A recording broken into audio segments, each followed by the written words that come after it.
할렐루야. 네, 반갑습니다. 이제 이 동명교회에 머물고 있는 시간이 조금 길어지니까 제가 출석하는 출석교회 같은 그런 마음도 들고, 사진 찍으시는 분이 계시네요. 아유, 죄송합니다.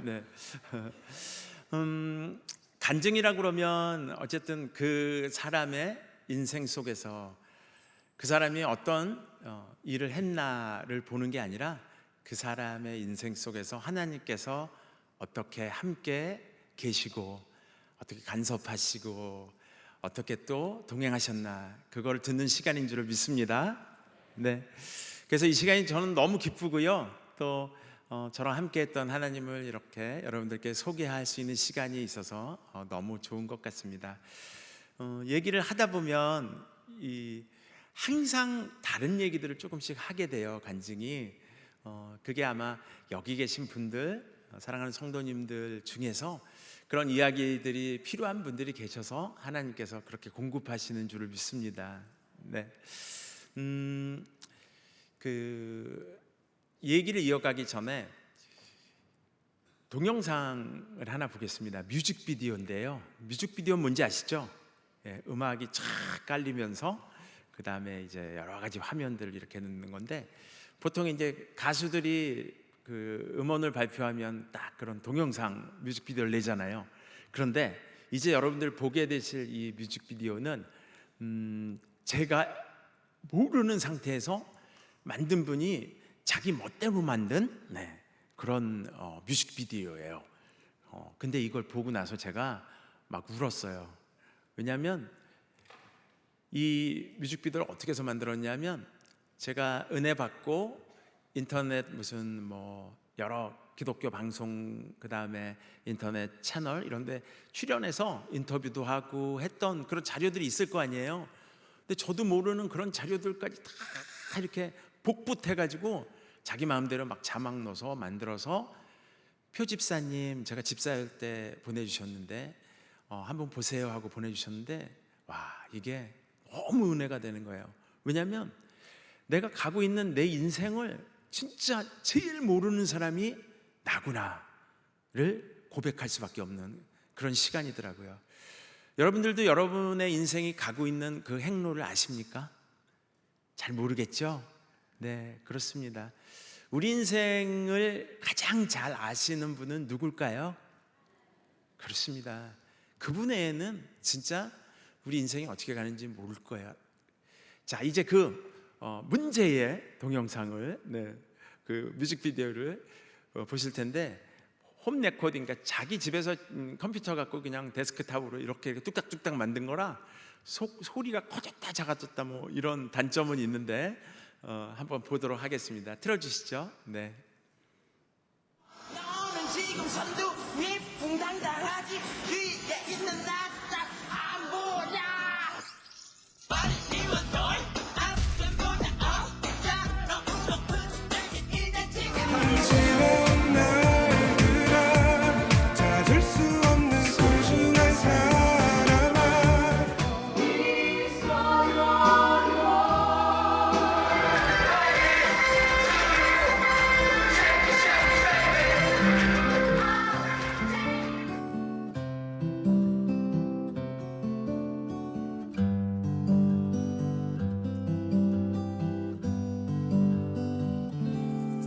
무거운 짐진 사람은 다 내게로 오라. 내가 너희를 치유하리라.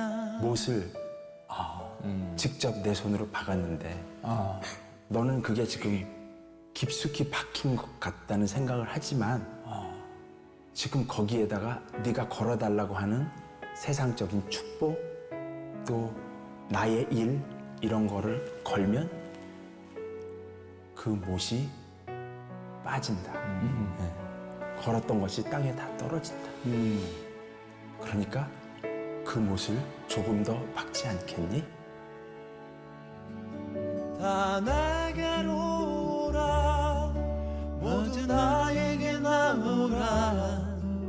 그 무거운 짐 내려놓아라. 네, 지금 만나고 계십니다. 다시 한번 인사드릴게요. 표인봉입니다. 환영해 주세요.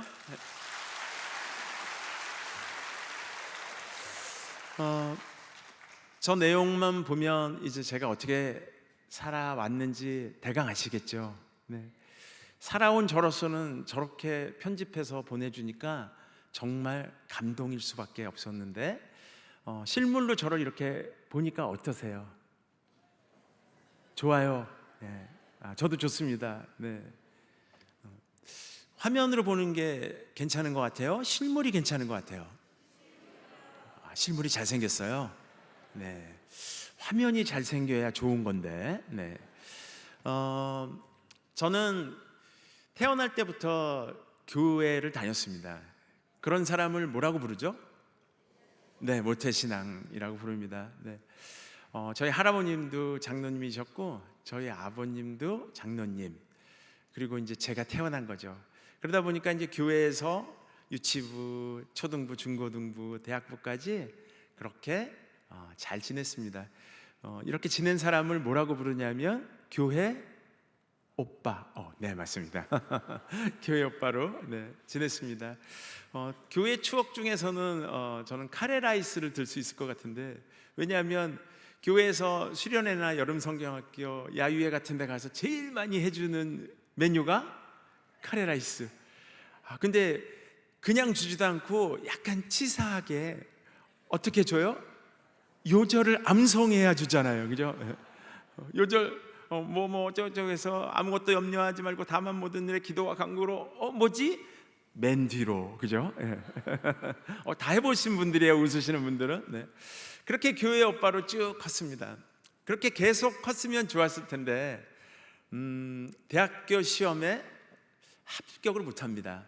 지금 생각하면 그 대학교 시험에 제가 지원하고 원했던데 합격을 했다면 아마 오늘의 제가 없었을 것 같은데, 그러다 보니까 계속해서 원하는 신문방송학과에 합격해서 방송국 PD가 되거나 신문사 사설이 되는 게 꿈이었습니다.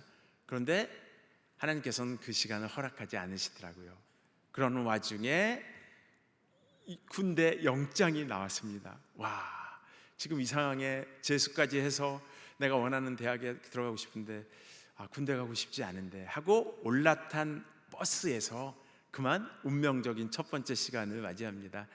여러분들도 아마 걸어가시는 인생의 여정에 보면 그날 그 사람을 만나지 않았으면 오늘의 내가 없을 텐데, 혹은 그날 거기에 내가 도착하지 않았더라면 하는 시간들이 생각나는 시간이 있는데, 저는 딱 그 시간입니다.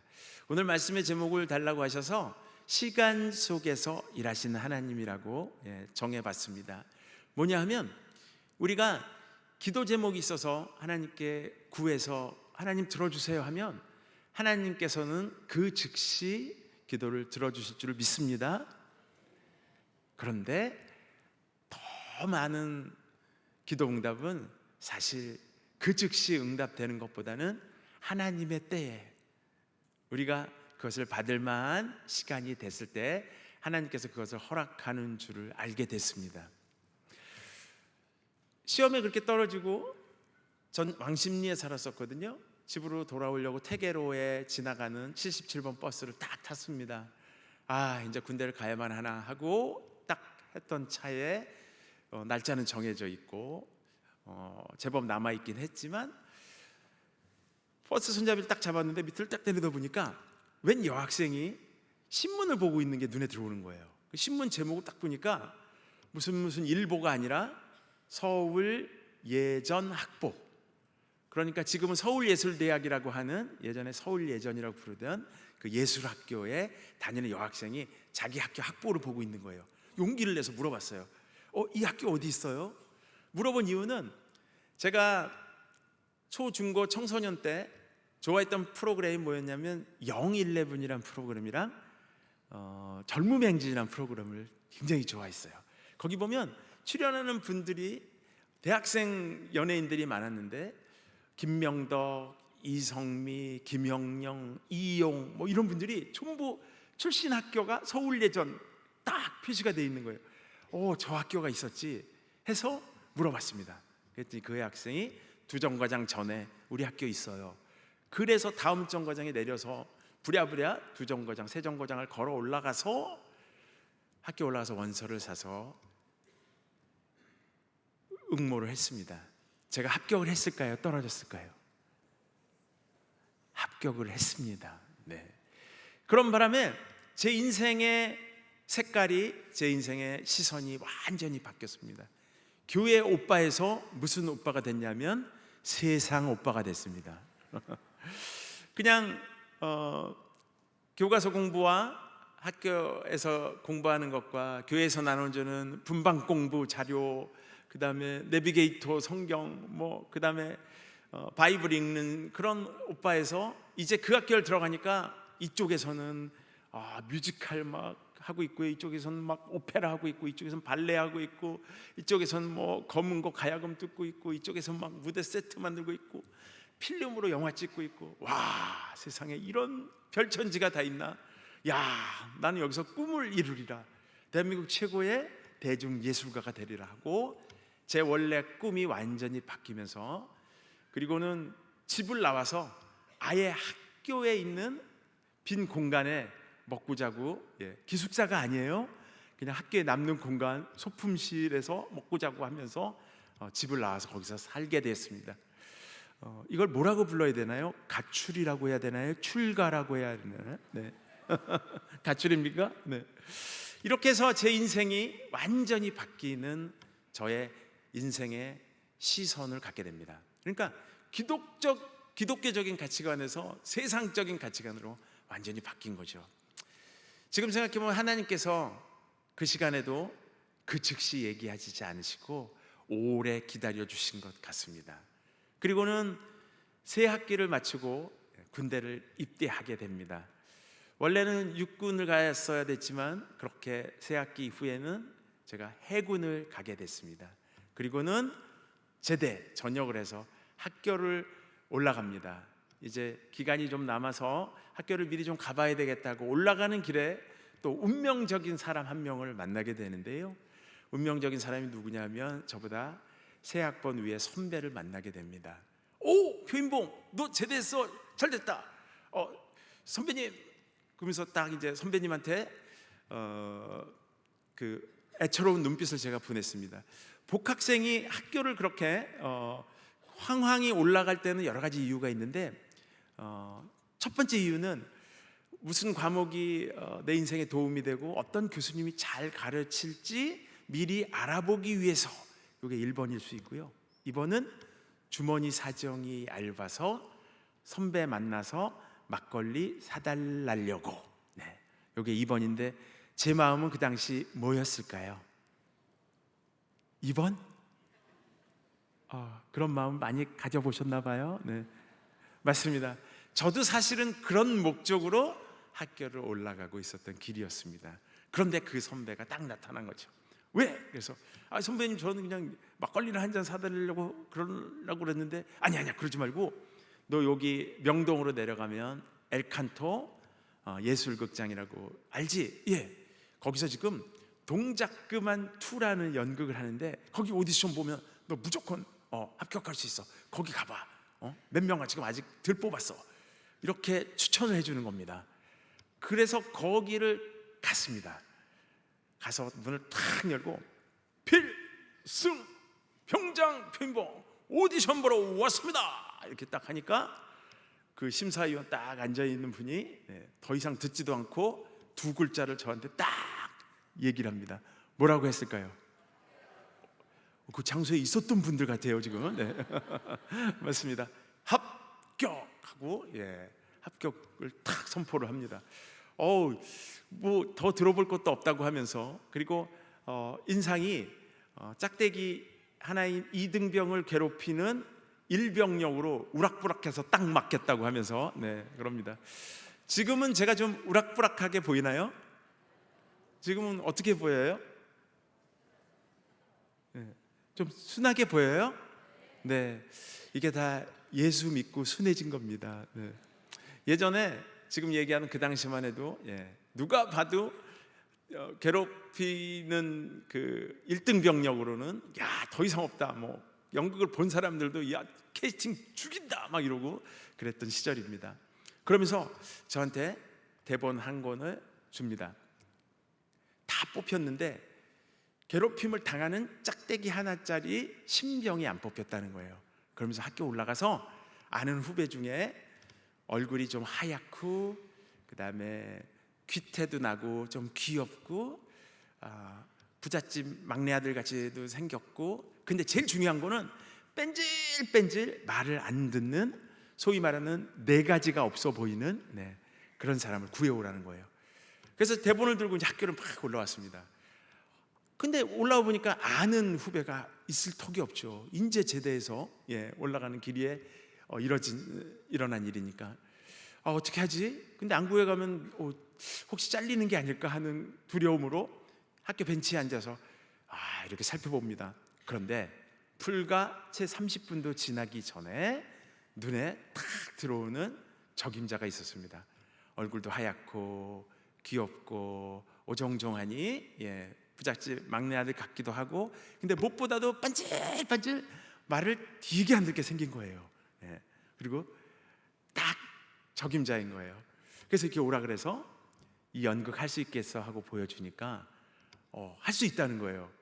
마침 휴학이라 할 수 있다는 겁니다. 그래서 그 친구를 가서 역시 심사위원들 앞에서 딱 세웠습니다. 대본 한 줄 읽는 둥 마는 둥 하는데 심사위원들 입에서 또 두 글자가 딱 나옵니다. 뭐가 나왔을까요?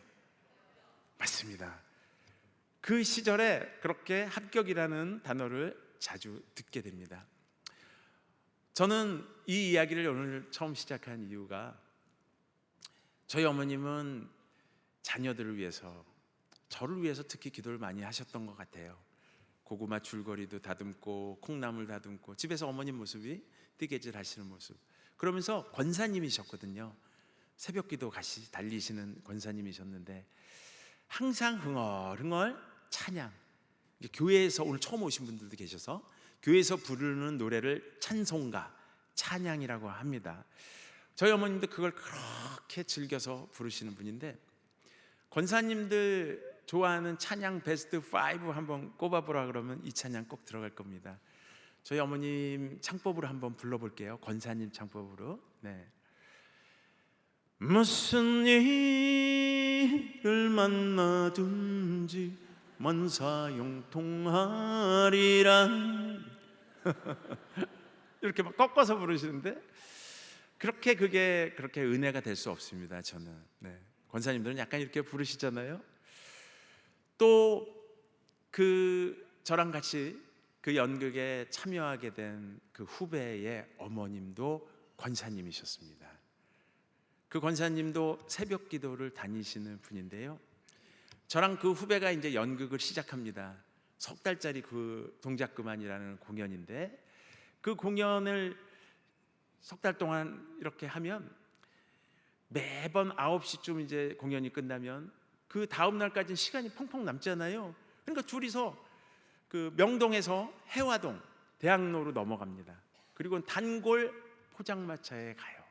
그리고는 둘이 앉아가지고 매일 그냥 예술이 어떻고 인생이 어떻고 철학이 어떻고 셰익스피어가 어떻고 하면서 밤을 지새면서 둘이 얘기를 합니다.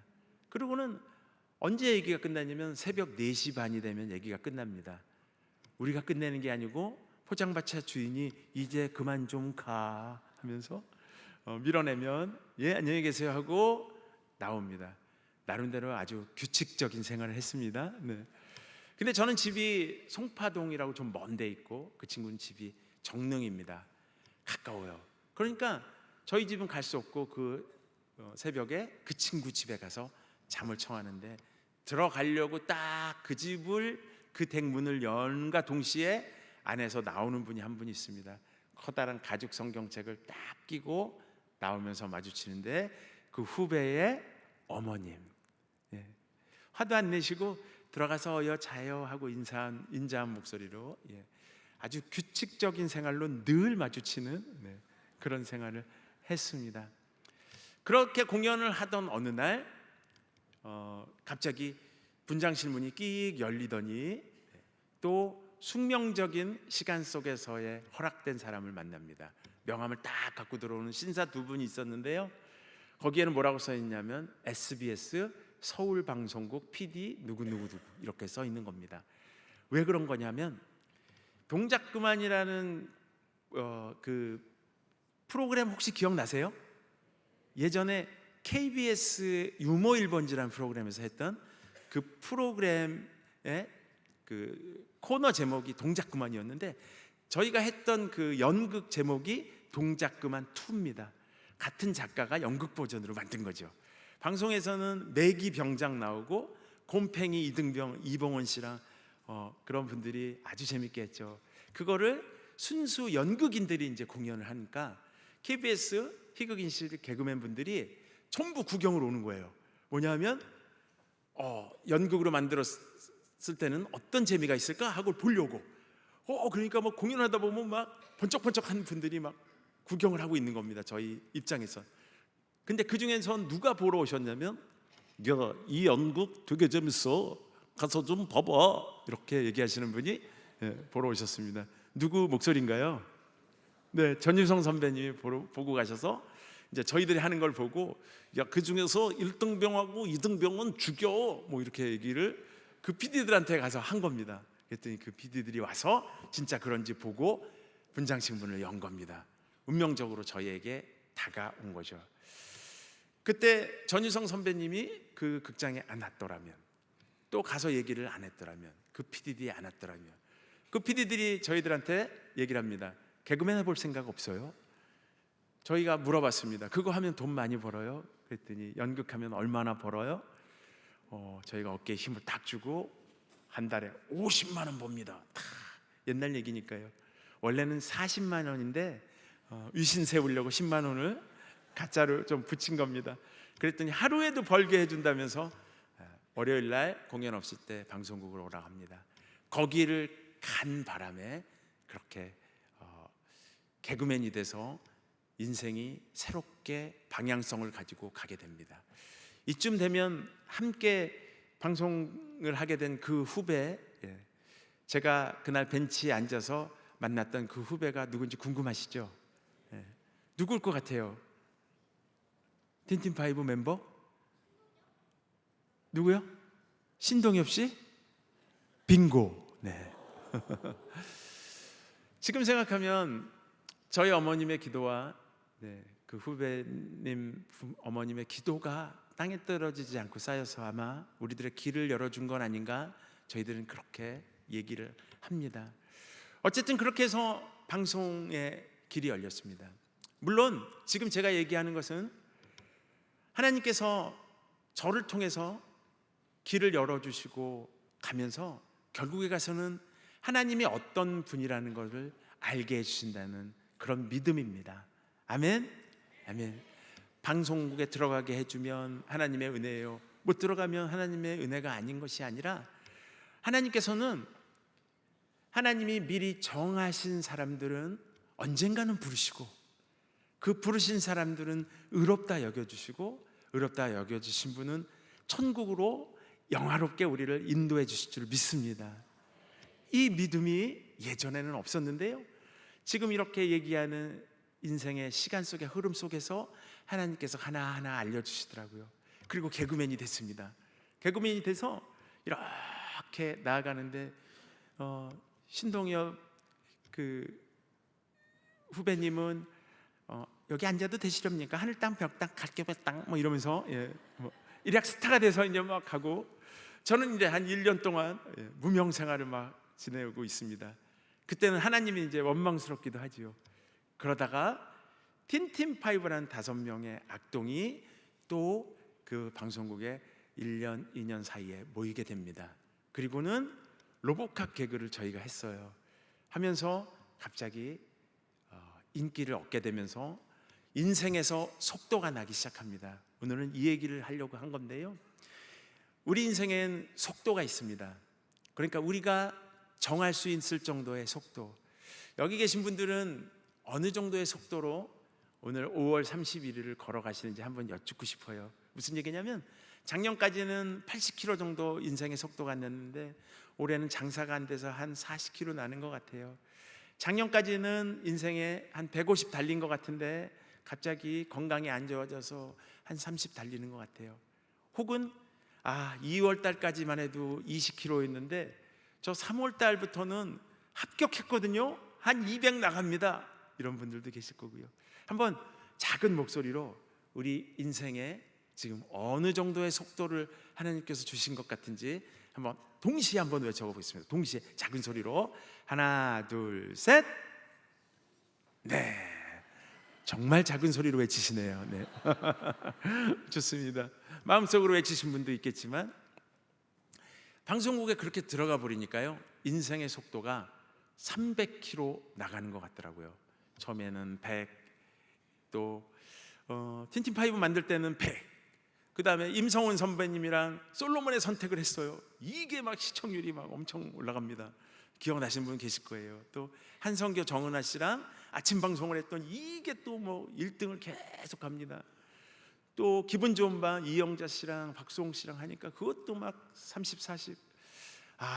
그러면서 드는 생각이, 시속이 막 이렇게 300까지 붙는 것 같은 느낌일 때 어떤 생각이 드냐면, 우리 엄마 기도 때문에 내가 이렇게 잘 풀리는구나, 엄마 고마워요 하면서 그냥 달려가는데, 그러면 하나님께 감사함으로 저도 신앙생활을 열심히 해야 될 텐데 그냥 우리 엄마 기도 때문에 잘 되는구나 하고, 저는 녹화 끝나면 프로듀서가 한잔하고 가지 그러면 당근이죠 하고 자리하고 새벽 4시 반까지는 전 규칙적인 사람이에요. 네. 또 그 다음 날도 또 다른 프로그램이니까 또 한잔하고 가지 그러면 또 다음 날. 너무나 그 생활이 반복되니까 결혼한 제 아내가 저에게 별명을 붙여줬습니다. 조간신문이라는. 네. 왜일까요? 조간신문이 4시 반에 집 앞에 도착합니다. 그러니까 신문이랑 같이 항상 신문을 갖고 들어오니까 그런 별명. 그러면서도 토요일 날 같은 경우도 규칙적인 생활에서 그렇게 자리를 끝나면 다음 날이 주일날이잖아요. 주일날 저는 대예배, 여러분 오셨잖아요. 대예배 때 예배당에 들어가 있을까요? 안 들어가 있을까요? 안 들어갈 것 같지만 아까 말씀드렸는지 모르겠지만 저희 아버님이 호랭이 장로님입니다. 그 예배당에는 항시 대예배를 같이 드리는 우리 장로님, 아빠 장로님께서 바로 요 담임 목사석, 원로 목사석이라고 써 있는 그쯤에 딱 그 자리 앞쪽에 앉아 계십니다. 거기 앉아서 계신 그 성전으로 저도 어쩔 수 없이 들어갑니다. 왜? 안 가면 호적에서 지워질까 봐. 호랑이라고 말씀드렸잖아요. 그리고 들어가서는 이 성전에 제가 다니던 교회도 이렇게 1층, 2층이 있었던 교회인데 이렇게 동명교회처럼 크진 않고요, 좀 아담한 교회였습니다. 어디에 들어가서 앉을까요? 한번 생각해 보세요. 밤새 그렇게 자리를 하고 교회를 갔습니다. 찬양이 나오면 가사로 부르지 않고 허밍으로 부릅니다. 입을 안 벌립니다. 네. 왜일까요? 빙고, 맞습니다. 네. 그리고 어디 앉을까요? 아빠 장로님 뒤에, 그죠? 거기 앉아야, 그죠? 눈에 안 띄고 안 혼날 테니까. 그렇지 않고 어디 앉냐면 2층 대각선 저쪽 자리에 앉습니다. 왜일까요? 옛날에는 이제 타종으로 예배 시작하잖아요. 띵! 다 같이 묵도하심으로 주일 대예배 시작하겠습니다 하면 띵 소리 함께 저희 아버님 장로님이 고개를 이렇게 저를 바라보십니다. 왜 바라보실까요? 연석 왔나 안 왔나 보려고 항상 이렇게 돌리면, 아버님이 돌리는 거를 위에서 이렇게 보다가 저는 어떻게 하냐면 그 속도와 맞춰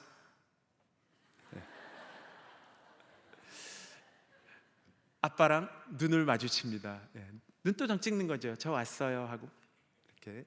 그러면 저를 발견하시면 다시 앞으로 시선을 돌리셔서 예배에 집중하십니다.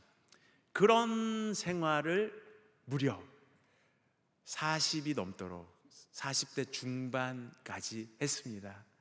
그러니까 완벽한 썬데이 크리스천으로 지냈습니다. 그러니까 제 신앙은 어떤 신앙이냐 하면 하나님이 계신지 안 계신지 궁금하지가 않은 거예요. 하나님이 어떤 분인지 그렇게 궁금하지가 않은 거예요. 뭐가 궁금했냐면 내 기도 제목은 언제 이루어질까? 하나님, 제 기도 제목이 요번에 공포의 외인군이라는 영화가 있어요. 거기 공개 모집하는데 저 하국상이라고 흑인 역을 오디션 봅니다. 저 꼭 하게 해주세요. 저 지금 3차까지 붙었거든요. 마지막만 저 되면 이거 진짜 그랬던 시절이에요. 마지막만 남겨놨습니다. 붙게 해주세요 하고 탁 했는데 뭐 그것도 고배를 마시면 삐져서 하나님 안 계시나 봐 이러고. 그러니까 중요한 게 뭐냐면 제 믿음은 하나님이 계신지 안 계신지, 하나님과 나의 관계가 어떤지 이런 게 아니라 내 기도 제목에 응답해 주시지 않으신지 그거에만 시선이 가 있는 그런 생활. 그런데 뭔가 술술술 잘 풀리면 우리 엄마 기도 때문에 나 기도 받아먹고 사는 사람 너무 좋다 그러면서 그냥 달려가는 시속 300km의 인생, 그게 제 인생이었던 것 같아요. 속도가 계속 납니다. 지금 얘기했던 것 같이 급기야는 전화 한 통을 받게 됩니다. 어디서 전화가 왔냐면 우리나라 최고의 기획사, 세계 최고의 기획사입니다. SM 엔터테인먼트에서 전화가 옵니다. 레이블, 그러니까 자회사 사장을 해달라는 전화를 받습니다. 틴틴파이브라는 팀처럼 우리 연습생 중에도 그런 친구들이 있으니 5인조로 만들어 달라고 합니다. 그래서 그 회사에서 프로듀서 자회사 사장을 시작합니다. 그때 처음 같이 했던 친구들이 신동, 이특, 은혁, 강인, 희철, 아실만한 이름들이죠. 슈퍼주니어의 멤버들을 처음에 그렇게 데뷔하기 위해서 프로듀서로 시작을 해서 그렇게 12년 동안 SM 엔터테인먼트의 뮤지컬 총괄 프로듀서로 모르셨죠? 네. 개그맨만 한지 아셨죠? 그렇게 신인들을 개발하고 대학로에서 1000석 이상의 극장에서 매일 프로듀싱하고 그렇게 마케팅하고 연출하고 하면서 그렇게 12년을 보냈으니 시속 300km가 맞는 얘기지요. 왜 300km 얘기를 꺼냈냐면요, 오늘 송정역 여기 송정역에 왔을 때 여러분들도 KTX 타셨지만 화면에 보면 그 실내에 시속이 막 나옵니다. 299, 300, 301 뭐 이렇게 막 그 천재 시속을 알려주는 시그널이 나오는데요. 아이러니하게도 그렇게 300km로 달리는 우리 인생의 시간을 그 KTX 탔을 때 하나님께서 알려주시더라고요. 뭐냐면 차창 밖으로 보이는 저 풍경을 보면 아파트도 있고요, 느티나무도 있고 고압 성전탑도 있고 뭐 여러 가지 많은 것들이 눈에 띕니다. 비행기를 타면 시속 1000km까지도 나오는데요. 그런데도 이 창문 밖으로 보이는 여러 가지 그런 모습들은 너무나도 잘 보입니다. 안 보여야 정상이라고 우리는 생각할 수 있는데요. 무슨 얘기냐면 우리 인생에서 내가 목표로 하는, 내가 비전으로 하고 내가 설정해 놓은 인생의 목표들은 시속이 그렇게 빨리 가도 차창 밖으로 보면 잘 보입니다. 그런데 뭐가 안 보이냐면 KTX 열차 지근 거리에 있는 빌딩, 전봇대, 사람 이런 것들은요, 가로수 이런 것들은 뭐가 있는 것 같은 느낌은 있는데 그것이 뭔지를 알아차릴 수가 없습니다. 하나님도 그렇더라고요. 하나님도 임마누엘의 하나님으로 세상 끝날까지 우리 옆에 항상 계시는데 우리의 인생이 그렇게 속도가 나잖아요. 그러면 하나님이 계신 걸 모릅니다. 느낌만 있습니다. 그러다가 어느 날 이 속도가 줄어서 가던 길을 가다가 멈추어 설 때 하나님이 계신 걸 알게 됐습니다. 할렐루야. 아멘. 그러면 지금 아멘 하신 분들은 제 신앙의 선배님들입니다. 이미 그런 과정들을 통해서 하나님을 만나고 보시고 들으신 거잖아요. 그러면 가던 길 가다 멈춰 선 사람은 그렇게 하나님을 발견하게 되고 그렇게 그냥 있을 수 없어 방향을 바꿔서 비로소 하나님을 붙잡게 됩니다. 또 그렇게 가다가 하나님 또 잃어버릴 수 있는데요, 그러면 속도가 또 줄어서 가다가 멈춰서면 또 방향을 바꿔서 하나님을 또 비로소 붙잡고 보게 됩니다. 제 간증이 이건데요, 그렇게 세계 최고의 기획사에서 그런 프로듀싱 활동을 막 했습니다. 뉴욕을 날아가서 브로드웨이 뮤지컬을 대본을 사가지고 와서 극장을 빌리고 파이낸싱을 해서 유명한 분들을 캐스팅해서 하고, 이게 또 매진으로 가면 기뻐서 좀 들면 또 하나님 왜 이번엔 안 해주세요 하고 또 하다가 또 매진돼서 잘 되면 하나님 잊어버리고, 뭐 이런 식으로 300km로 계속 달려가는데 이게 멈추지 않고 가니까 속도가 안 줄으니까 하나님을 발견하지 못하고 그렇게 가던 세월이 40대 중반까지였습니다. 하나님이 그렇게 오래 기다리시더라고요. 그런데 이제 때가 됐습니다. 하나님의 때가 돼서 하나님이 부르십니다. 왜? 미리 정하신 사람이 저이기 때문이죠. 미리 정하신 사람이 여러분들이기 때문에 이 동명교회 예배당에 와 계신 줄을 믿습니다. 아멘. 그리고 부르시는 거예요. 그 날이 저는 오늘인 줄을 믿습니다. 그리고 여기 와 계신 거잖아요. 저는 아이티라는 그 섬나라의 그 최빈국입니다. 정말 척박한 땅이어서 정말 못 사는 분들만 그 나라에는 있습니다. 그 나라에 지진이 났습니다. 100만 명 가까운 분들이 땅속으로 들어갔다는 그런 나라입니다. 거기에 지진의 사고로 인해서 많은 외상 환자들이 있습니다. 절단 환자들이 있습니다. 꼬매지고 이어주려고 세브란스 삼성의료원, 고대 안암병원 크리스찬 의사들이 거기를 갈 때 그 응원 문화 사역팀을 데리고 가야 되는데 거기 중심에 누가 있었냐면 우리나라 두 번째 미녀인 김원희 집사가 있었습니다. 탤런트. 왜 두 번째 미녀냐면 첫 번째 미녀는 이 예배당 맨 뒤에 앉아 있는 유정아 씨, 제 아내가 바로 그 당사자고, 두 번째 미녀는 김원희 씨가 거길 같이 가자고 합니다. 저랑 국민 MC 김용만 집사님. 김용만 집사님은 저는 3대째 믿고 있었는데 4대째 믿고 있는 영락교회 권사님을 엄마로 둔 또 집사님입니다. 근데 어려움이 있던 시절에 거기를 저, 김원희, 김용만, 김수영 이 네 집사님이 거길 가게 됩니다. 가서 그 땅의 참혹함을 보여주시면서 열흘 동안 울다 왔습니다. 낮에는 열심히 봉사활동하고 마술쇼해서 어린이들 위로하고 또 율동하면서 아까 여기 청년들 하시듯이 그렇게 하면서 복음을 전해서 그 나라 말로 번역한 그런 복음성가들을 막 부르면서 근데 밤만 되면 막 눈물이 쏟아지는 거예요.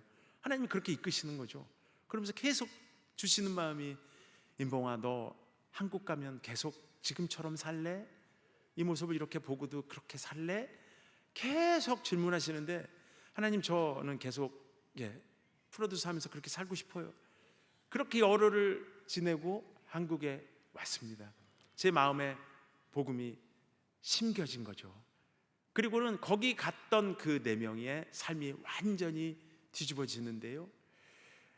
그 주에 이제 회사에서 퇴근하라고 집에를 왔습니다. 아파트에 사는데 이제 신발을 벗으려고 신발장 앞에서 이제 구두를 이렇게 벗는데 구두 코로 그냥 눈물이 폭포처럼 쏟아지는 거예요. 저는 주부들이 왜 설거지하다가 막 1시간이고 뭐고 그냥 눈물이 안 멈춰서 설거지가 뭐 끝났는지 모르게 계속 울고 있었어요. 아이고 내 인생 하면서 막 이렇게. 근데 제가 그 시절에 그런 속도가 주는 시절을 제가 겪고 있었던 겁니다. 저는 몰랐어요. 그런데 이렇게 수그려서 벗는 순간에 그냥 눈물이 쏟아지는데 들어가자니 식구들이 있을 것 같고 나가자니 동네 사람이 있을 것 같아서 오도 가도 못하고 근 1시간을 거기서 울고 있었던 날이었습니다. 그때 저를 위해서 누군가가 기도해주는 음성을 들었습니다. 누구였을까요? 하나님, 이었으면 참 좋았을 뻔했는데 그 크리스찬 영화에서 나오는 하나님 음성처럼 인봉아 눈물을 멈추어라 라라 이렇게. 하나님의 음성은 아니었고요. 안방에서 저를 위해서 기도해 주는 아내의 음성을 듣게 됐습니다. 그러니까 아내가 저한테는 내색하지 않고 저를 위해서 꾸준히 중보기도를 했던 거지요. 그날 거기서 그렇게 오랫동안 서 있었기 때문에 아내의 음성을 들을 수가 있었어요. 아내는 저 온 줄 모르고 계속 기도를 하고 있더라고요. 그런데 제 가슴이 더 찢어진 거는 가까운 방에 지금은 이제 대학교 졸업반이 된 바하, 제 외동딸이 유치원 때입니다. 지들 엄마가 시켰나 봐요. 뭐라고 기도를 하냐면 잊지도 않습니다. 우리 아빠가 웃지를 않아요. 하나님 웃게 좀 해주세요 라고 기도를 합니다. 그 소리를 제가 들으면서 거기 서 있었던 거예요. 기도도 둘 다 오래도 합니다. 나가지도 못하고 들어가지도 못하고 그 기도 소리 듣고 있었습니다. 그 주에 추석교회에 가서 설교를 들었는데 그 설교가 바로 오늘 본문 로마서 8장 26절에서 28절 말씀입니다. 이 본문을 보기 전에 여러분들께 그리고 같이 찬양을 한 곡 불렀으면 좋겠습니다. 찬양은 왜 찬양이 되냐면요, 우리가 열심으로 열정으로 전심으로 부른다고 해서 다 찬양이 되는 게 아니고요, 찬양이 찬양되는 이유는 뭐냐면 누구한테 불러주는 거예요. 예전에 아내가 연애하다가 삐지면 토라집니다. 그러면 이렇게 흥 하고, 그러면 아내가 좋아하는 노래를 제가 반무릎을 이렇게 하고 불러줍니다. 4월과 5월의 장미라는 노래를 되게 좋아해요. 그러면 당신에게선 꽃내음이 나네요. 뭐 꽃내음은 나진 않지만 잠지 않은 나를 깨우 하고 이렇게 노래를 그녀에게 이렇게 바칩니다. 화 풀으라고. 이렇게 부를 때 그 노래가 뭐가 되냐면 찬양곡이 됩니다. 왜? 내 태도 때문에, 내 어티튜드 때문에.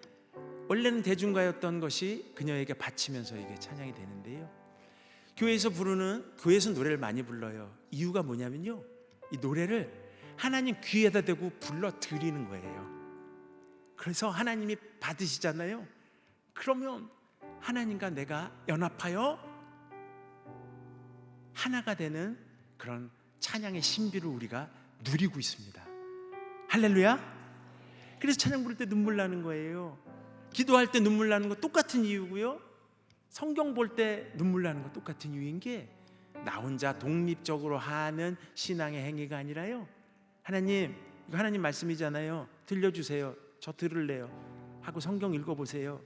기도할 때도요, 하나님 안녕하세요, 저 왔어요, 이렇게 시작해서 하나님께 말을 걸어보세요.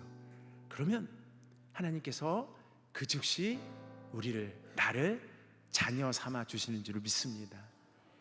그래서 누군가 날 위해 기도하라는 찬양 있죠. 누군가 널 위해, 오늘 날 위해로 불렀으면 좋겠어요. 1절만 함께 찬양하면 좋겠습니다. 함께 찬양 하나님께 불러드리겠습니다. 하나님 들어주세요.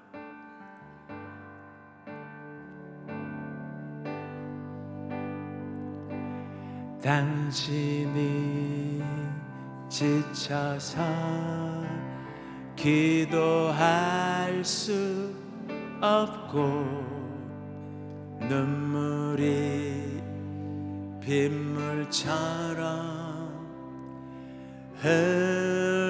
흘러내릴 때 주님은 우리 연약함을 아시고 사랑으로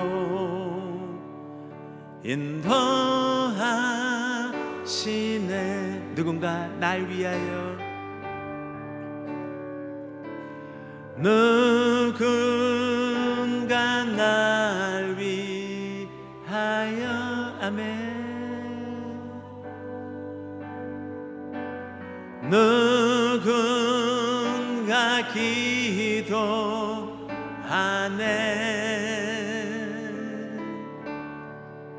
내가 홀로 외로워서 마음이 무너질 때 누군가 날 위해 기도하네.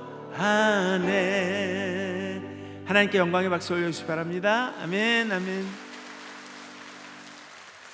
오늘 처음 오신 분들은 누군가 그분들을 위해서 기도해 줬기 때문에 이 동명교회 성전에 와서 앉아 계신 줄을 믿습니다. 내 의지로 내 발로 걸어서 교회 문지방 넘어서 여기 온 것 같지만 많은 분들이 기도해 줘서, 집사님들이, 권사님들이, 장로님들이, 또 목사님들이 기도해 줘서, 여기 전도사님들이 기도해 줘서 와 있는 줄을 믿습니다.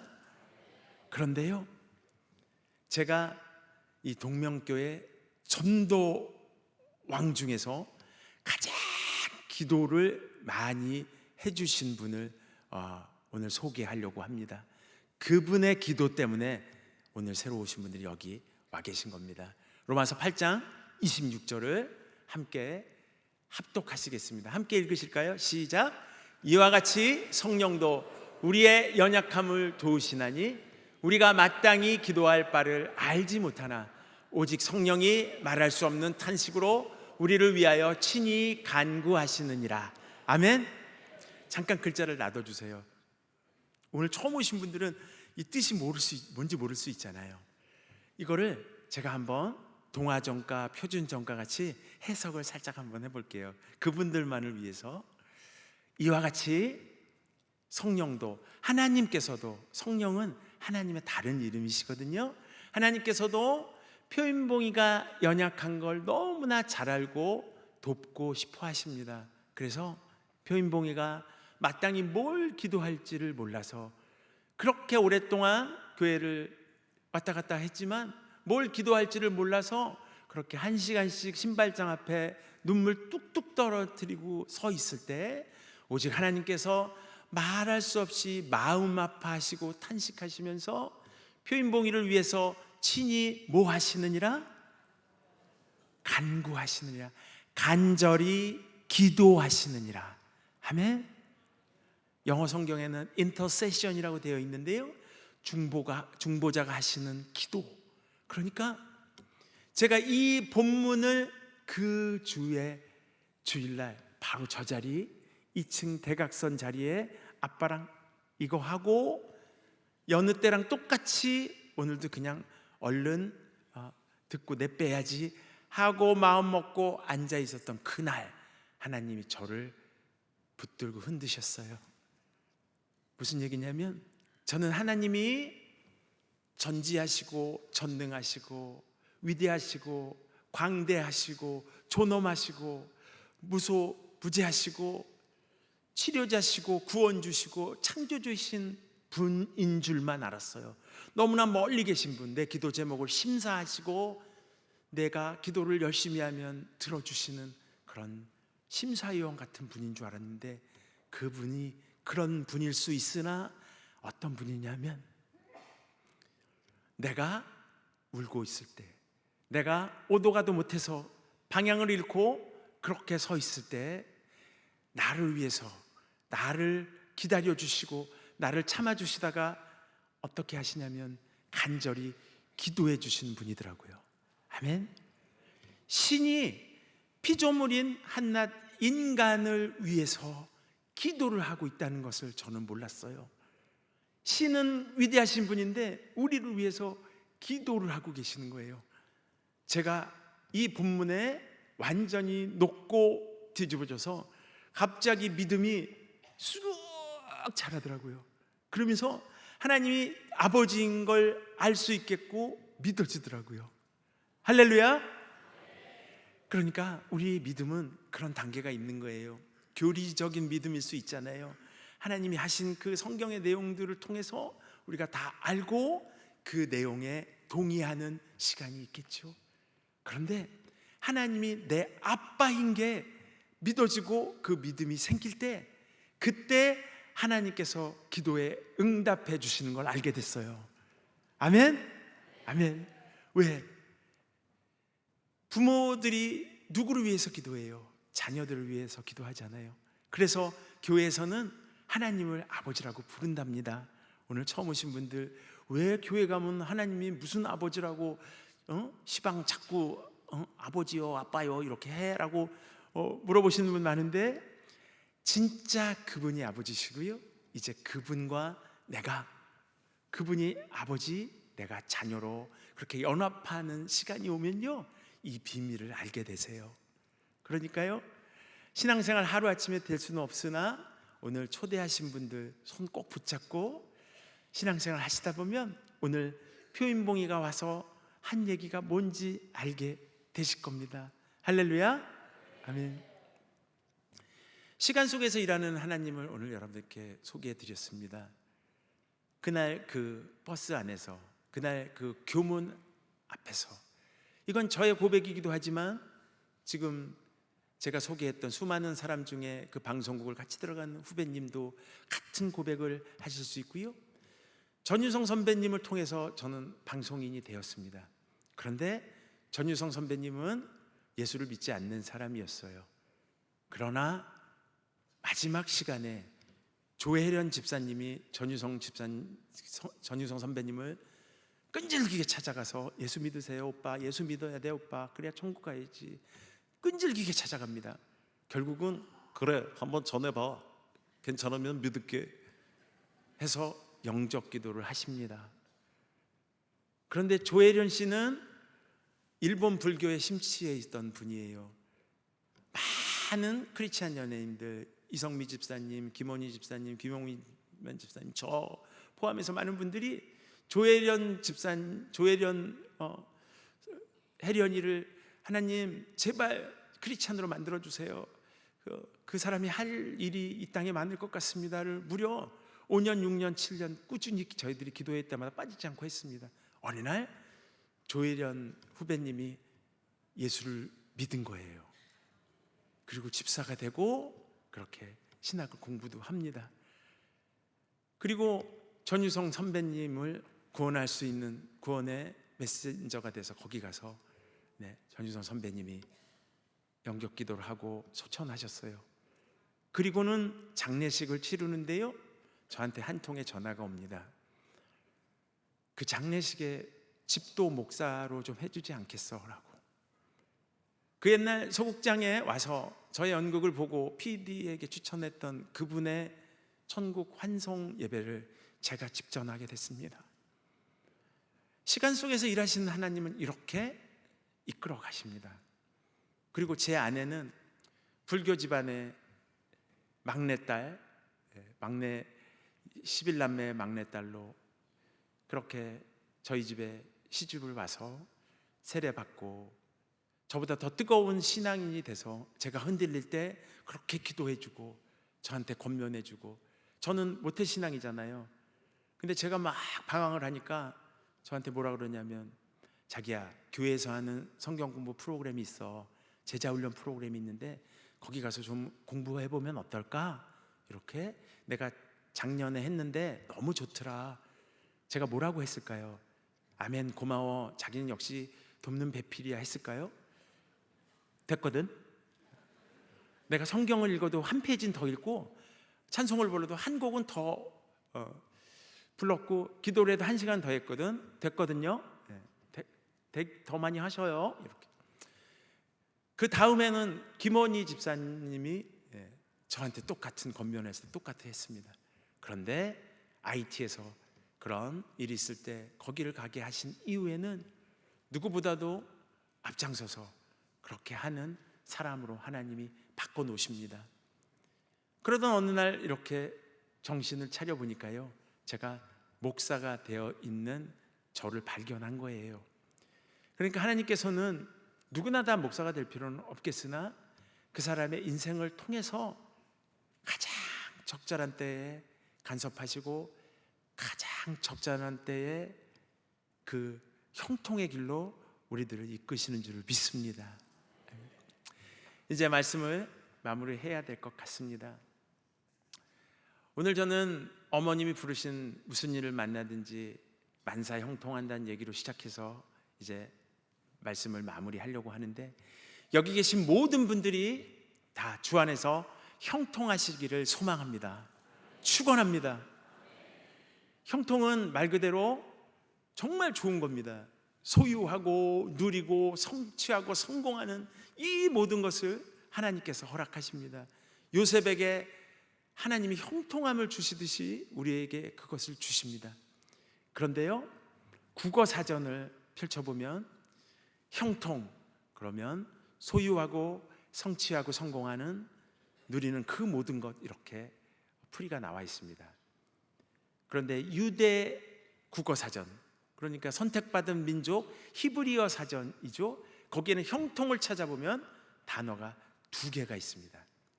하나는 셀라흐, 이것도 번역하면 형통. 하나는 찰라흐, 이것도 번역하면 형통. 어라? 뭐지?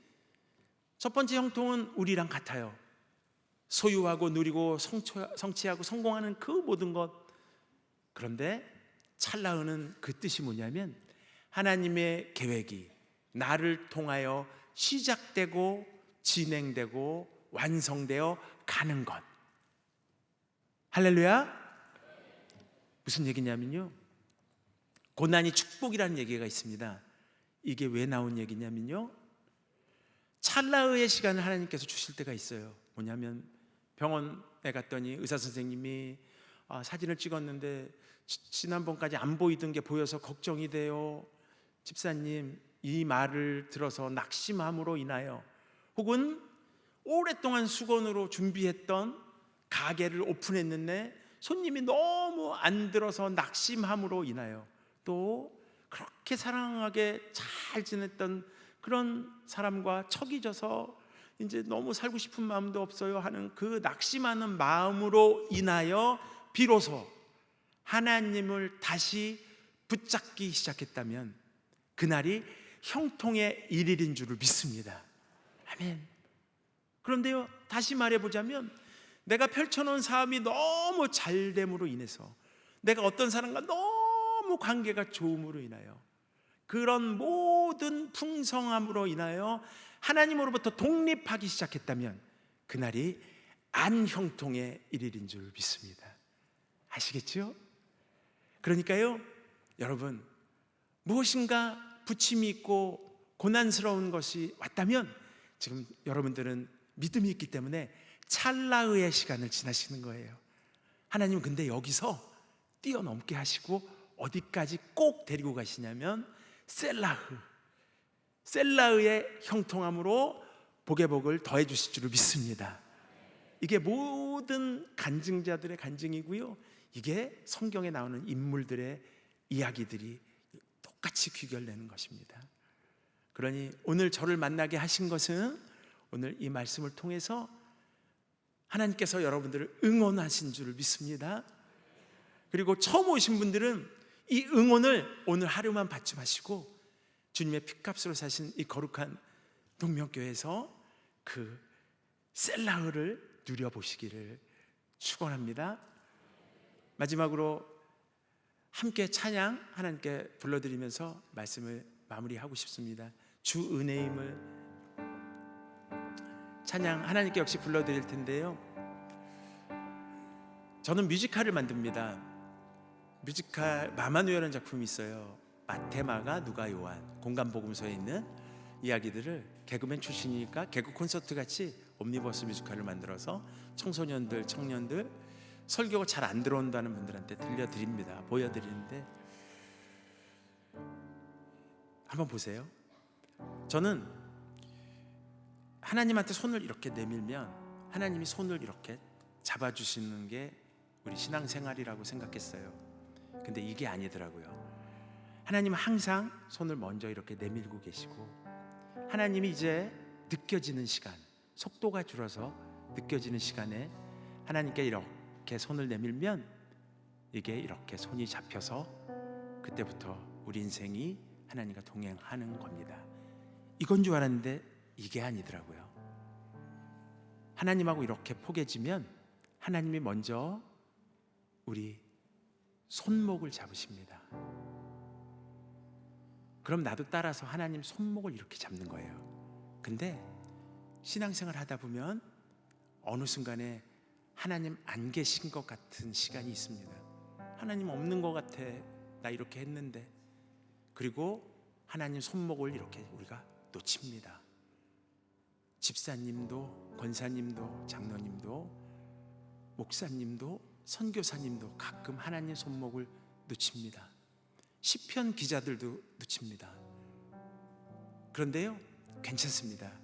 왜냐하면요, 내가 이 손목을 놔도요, 한 번 잡은, 하나님이 이렇게 잡으신 이 손목은 우리 호흡이 끊어지는 날까지, 끊어진 이후에도 절대 하나님께서 놓지 않으십니다.